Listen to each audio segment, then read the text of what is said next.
So, did Jesus really rise from the dead?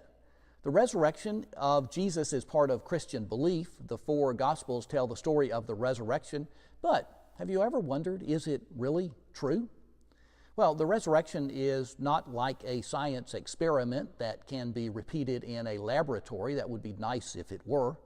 But just because we can't replicate resurrection in a laboratory doesn't mean it did not happen. It is a historical event, and we examine historical events in a different way. We examine them like a jury looks at evidence.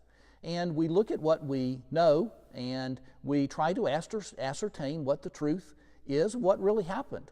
Well, that makes sense, doesn't it? So let's look at the resurrection that way for just a moment. As it turns out, there are a lot of things that make Jesus' resurrection seem credible. You can read about the resurrection in any one of the four Gospels, Matthew, Mark, Luke, or John. The very last chapter or chapters describe the events surrounding the resurrection of Jesus. Well, so here are some important points about that. So let's take them one at a time. First, a group of women were the first at the tomb of Jesus and therefore the first witnesses to the news of the resurrection. To begin with, this is a curious thing. Women in the first century were generally considered unreliable witnesses. They could not be trusted. If the church just made the story of the resurrection up later on, well, they certainly would not have had the women as the first witnesses. For one thing, it made the disciples of Jesus, who were still asleep on that particular morning, well, it made them look bad. But maybe the story is told this way because it's the way it really happened, and they simply told it how it happened. Well, here's the second point.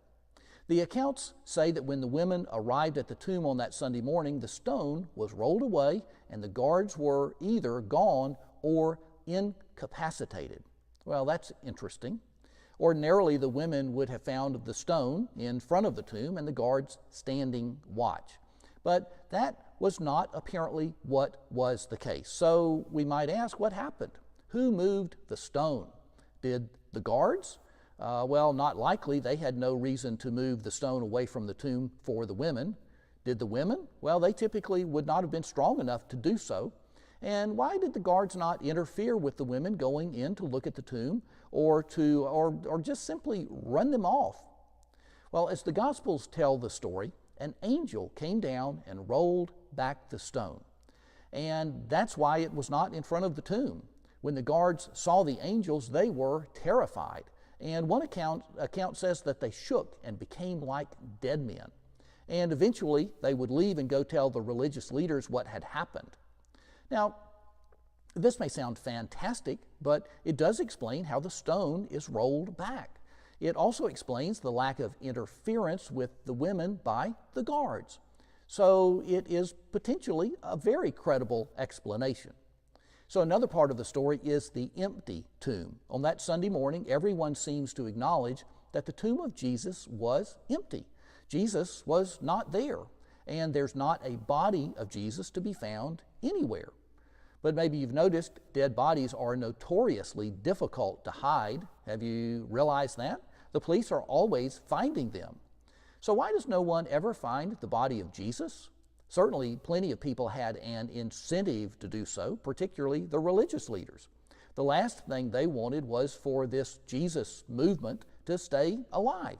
And all they had to do, only simple thing they had to do was send somebody out and find the body. And then they could have paraded it through the streets of Jerusalem, and it would all have been over.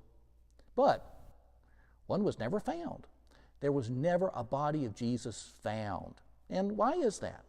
Well, it's possible it was never found because there was not one. There wasn't a body to be found because Jesus was alive, and the disciples saw him, but he was alive. Well, we could go on a long time with this, but just a couple more things. The Gospels say that when the disciples did go to the tomb to see what was going on, they noted something curious. The grave cloths in which Jesus was wrapped were still there, and the headpiece was lying by itself. So Jesus would have been wrapped in strips of cloth for his burial. Spices would have been placed in them and around them and on them as he was being wrapped up. It was a common burial practice, and this was very typical in that day. But so here is the question. If someone had simply moved the body, why did they unwrap it first? Or if someone stole the body, why did they unwrap it before they took it? It would have been simpler to take the body wrapped up. For one thing, the body of Jesus had been beaten rather severely. It would have been bloody. And so that being the case, it would have been much cleaner to take it wrapped up rather than unwrap it. So it just doesn't make sense for someone to have unwrapped the body before they took it. What does make sense, however, is that if Jesus rose from the dead, he would have himself either unwrapped the cloths or perhaps even vanished out of them, leaving them right where they were. If Jesus simply vanished out of them, it would explain why the headpiece was separate from the other wrappings, which is one of the things that the Gospels note. Jesus vanished out of them, and they simply fell where they were. That is an explanation for the grave cloths. Well, a couple more things. The Gospel of Matthew tells how the guards, when they recovered from their shock, went to the chief priests to tell them what had happened. And the priests told them, they said, well, we don't know what to do, but tell the people that the disciples came and stole the body while we slept. But of course, if the guards were sleeping, how did they know what happened? And if they had woken up, they would have stopped the disciples. No, in fact, when the soldiers told the people that the disciples stole the body while they slept, they were clearly lying. They were not telling the truth. Clearly something else happened that morning, the truth about which they simply did not want to tell. Well, one final thing. The disciples on that Sunday morning are huddled behind locked doors on the morning of the resurrection. They are scared to death. The religious leaders had come after Jesus, and the disciples assumed they probably were next. But the book of Acts reports that only about 50 days later, Peter and all the disciples were willing to boldly proclaim the news of the risen Christ. And they did so publicly and fearlessly and openly. So we can ask the question, well, what changed? Well, it's possible they just got up their courage, but that's not really the picture we get of this group of men in the gospel stories. No, it's more likely that something else had to happen to them to bring about this change. They go from very cowardly and uncertain to bold and confident.